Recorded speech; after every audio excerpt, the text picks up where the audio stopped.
Great morning, great afternoon, and great evening, friends on Facebook. Wherever and whenever you're tuning in, whether it be live or on the replay. My name is Jonathan Sugai. I'm a mindset and body science expert, massage therapist, DeMartini values facilitator, DeMartini method facilitator. That's a lot. And today I want to welcome you to another episode of Mind Body Factor Live. And today we're going to be talking about the secrets of shoulder pain. Now, the Mind Body Factor, for those of you who may or may not know about it, it's about the intersection between your mind, your brain, your body, and I like to break it down into the body, mindset, and wisdom. And body is about the awareness of what we're feeling, so what's going on physically, and then even when we're having emotions and energy, it shows up somewhere in the body. And then our mind, which is the mindset, how conscious are we of our thoughts and what our perceptions are.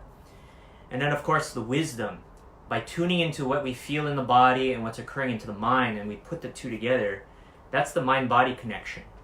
And if we take the time to listen into our symptoms and feel into them, there's information there. There's actually unconscious information that once we bring it conscious, we can take some action and therefore gain wisdom from the knowledge gained from the message within and the application of the knowledge, which is knowing. And so today's topic, we're going to be talking about shoulder pain. Now, who here on the broadcast has ever had shoulder pain at any point in your life? Type yes or click like or whatever. And who here is actually experiencing some shoulder pain right now? Now, shoulder pain is an interesting symptom that I've encountered during my 18 years as a massage practitioner doing shiatsu. And sometimes, I would be able to heal it, and people would get better and feel great. And sometimes those shoulders would be kind of pesky.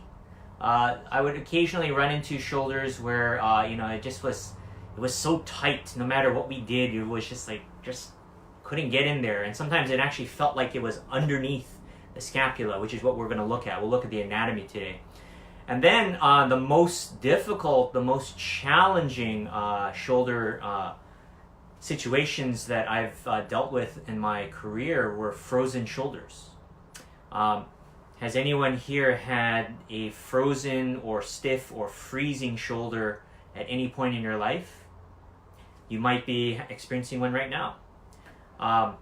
That one is the most interesting because that one really involves the complexity of how the shoulder interacts with all the other parts of the body.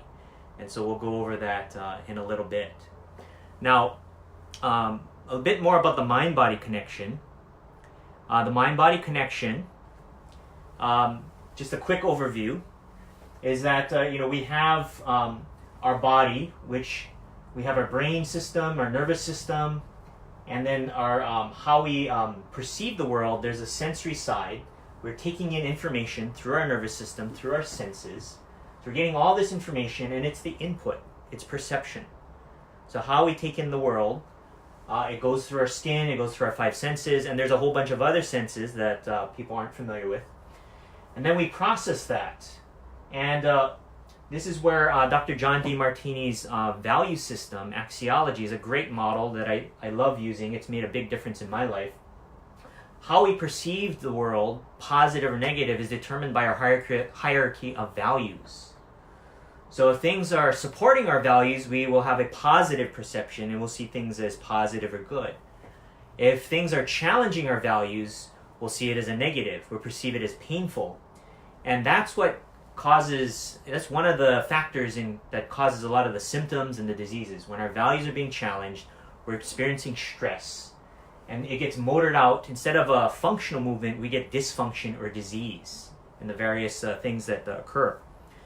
And again, if we look at what stress is, the definition of stress according to stress.org is that stress is a physical, mental, or emotional strain or tension, a condition of feeling experienced when a person perceives that demands exceed the personal and social resources that the individual is able to mobilize.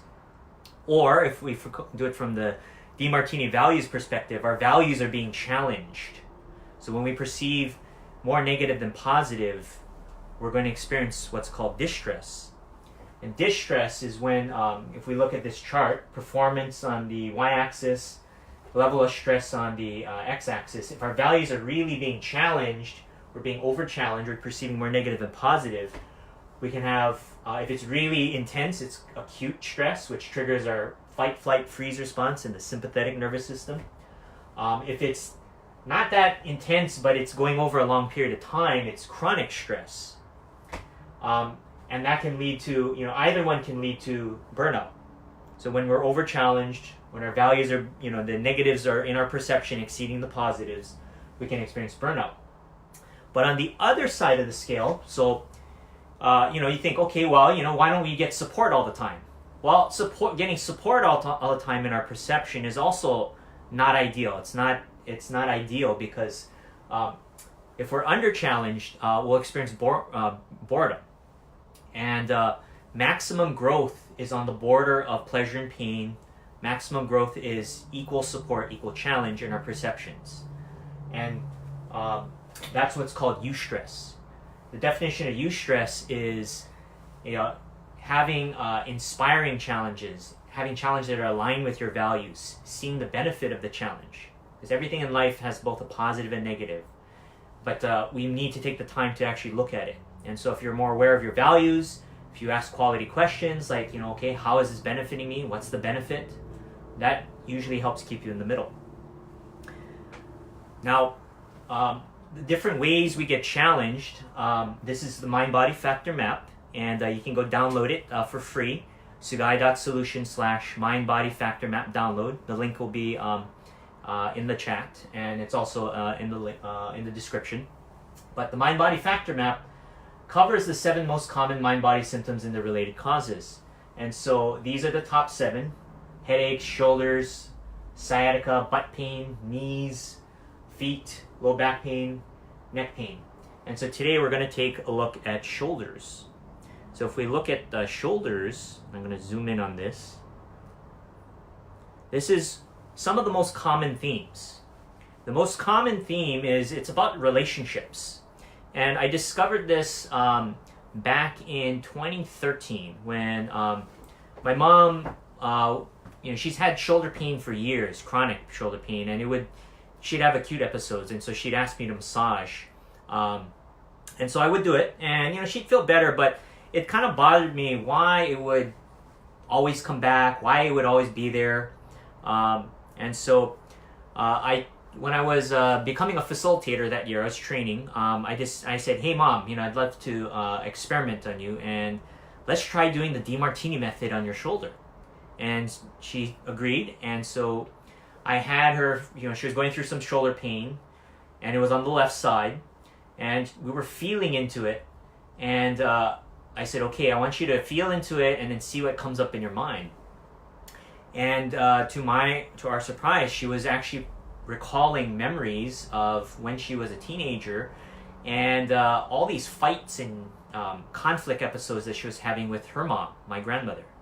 And so we did the DeMartini method on that. We were balancing her perceptions, looking at where when she was perceiving challenge, where was the support, what was the benefit of that. And we just were going through memory after memory, episode after episode. And while we were doing that, she was saying, wow, it feels like my shoulder's getting looser, it's getting massaged. Even though I was asking her questions, she was sitting, a few feet away from me.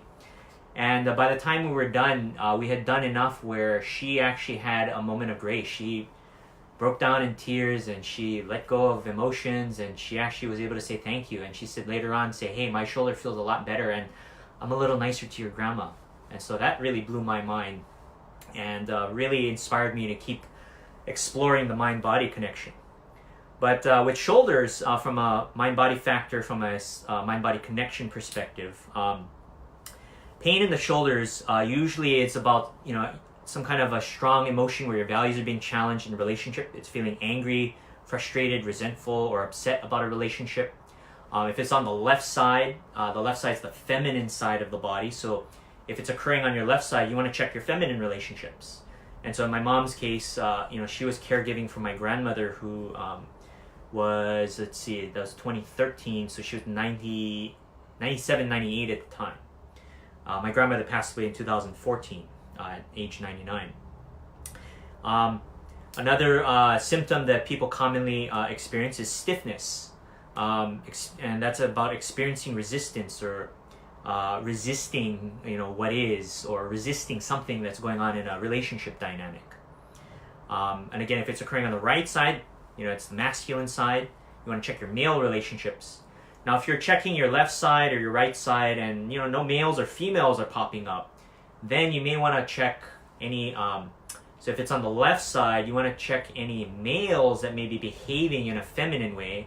And what I mean by feminine, they're being, feminine is represented by the water element. So that's being flow with, that's being more passive. That's about breaking down. That's about slowing down. So those are some of the common themes. And on the right side, masculine is represented by the element of fire. And fire is about rising, expansion, moving quickly, building up, doing. So those are some of the common themes. And if you look, and if you get the themes just right, it pops up in your mind. You go, oh my gosh. And when you make the connection, your symptom actually calms down a bit, which is pretty cool.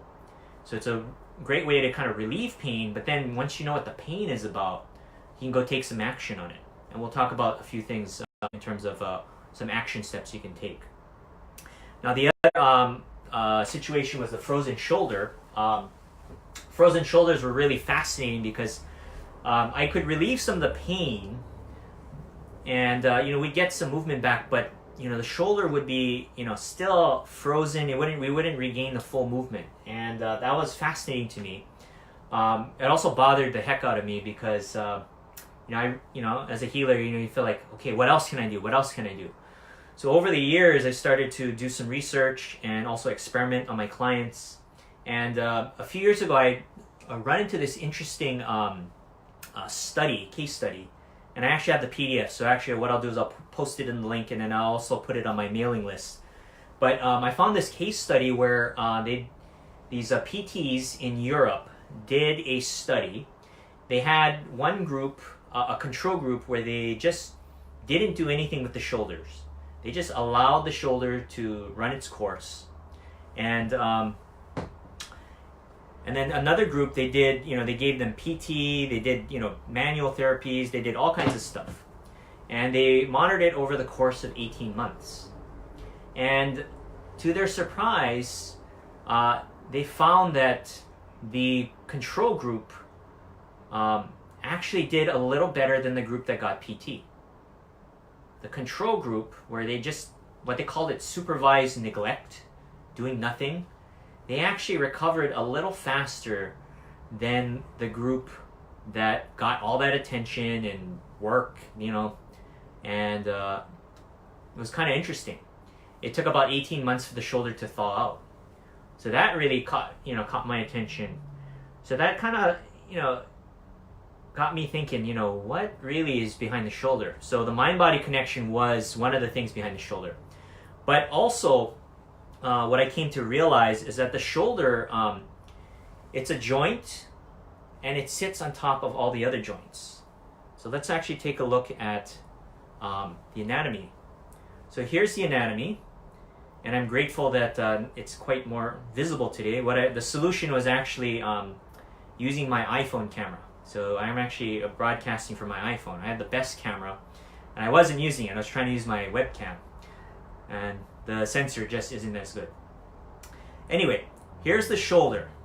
It's quite fascinating. You see how this shoulder, this is the scapula, this is your humerus. Look at it from the top. There's the clavicle. It's a fascinating joint. It actually floats. The shoulder is, your shoulder blade actually, if we take away all the connective tissue, it actually floats. And it's supposed to float vertically right over the rib cage. Now, I had an aha just this past year that this is a joint, but guess what? This joint, in order for it to function well, a problem, it's going to throw off the balance of the posture and throw off the balance of the joints.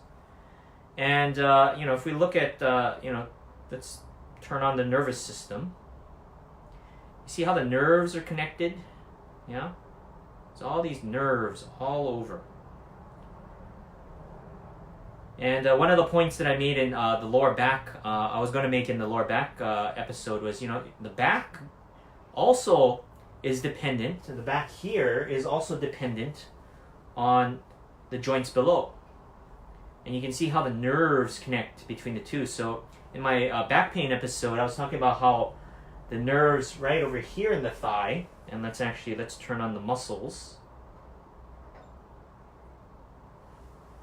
Right over here, right by vastus medialis, right by the sartorius, the inner part of the thigh, when I press on that spot, it's really sore. It makes people jump.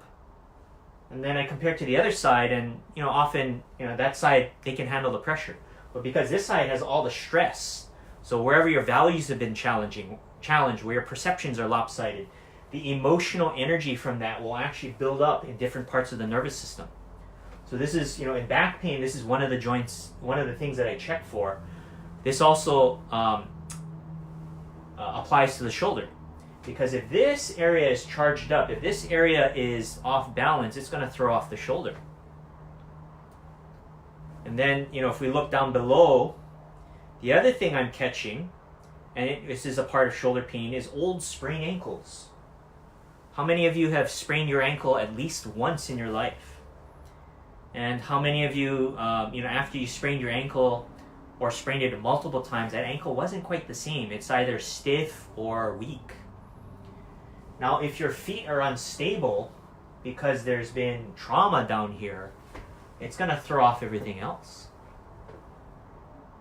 So that was a really fascinating thing. So, if this is unstable, then all your other joints, because your body is actually more connected, your body has its automatic systems. It knows whether you're stable or not, more than you do.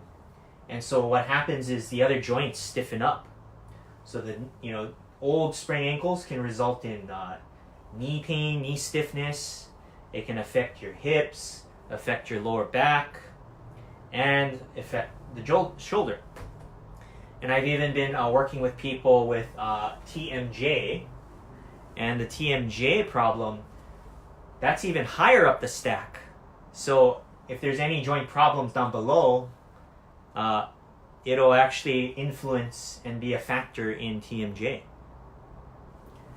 And so I did have a couple of TMJ cases earlier this year, and I actually started at the ankles, and as I worked on, relieve the pain in the ankles and got the ankles more stable, the jaw started to unstiffen. The pain was going away, or their ability to open their mouth was opening up.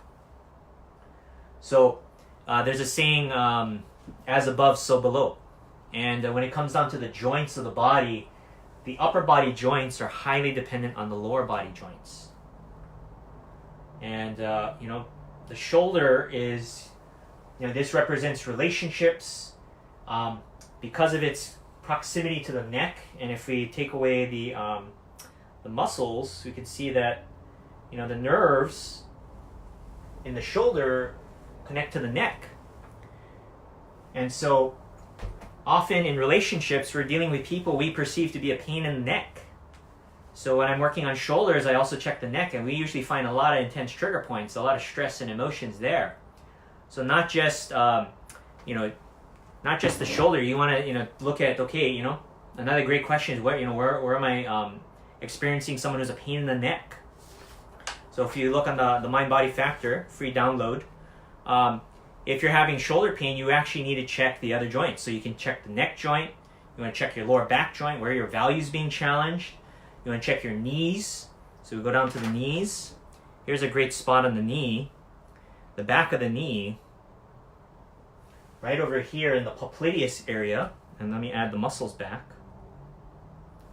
Right in here, and actually let me take away one of the muscles. The popliteus muscle and the popliteal joint. If you ever get pain, and actually, hey, Brian, I think we did work on your knee, yeah? Was it? Anyway, that spot is really intense. And if you look on the mind-body factor map for knees, it's about authority issues. Bending the knee, bending to authority, or standing up to authority. So whether you're the authority or dealing with an authority that's your values are being challenged, or you're challenging other people's values as an authority, or you're dealing with insubordination, that's where the stress energy will build up there. So you may be feeling it as a shoulder problem, but we're also when we check from we're doing massage work, we can find emotional charges building up there. And then the hip can be affected too. So you may have hip pain. You might have charges building up here. The pains in the butt. Would you agree that some people in your relationships are behaving in ways that you perceive to be a pain in the butt? So the shoulders are quite fascinating.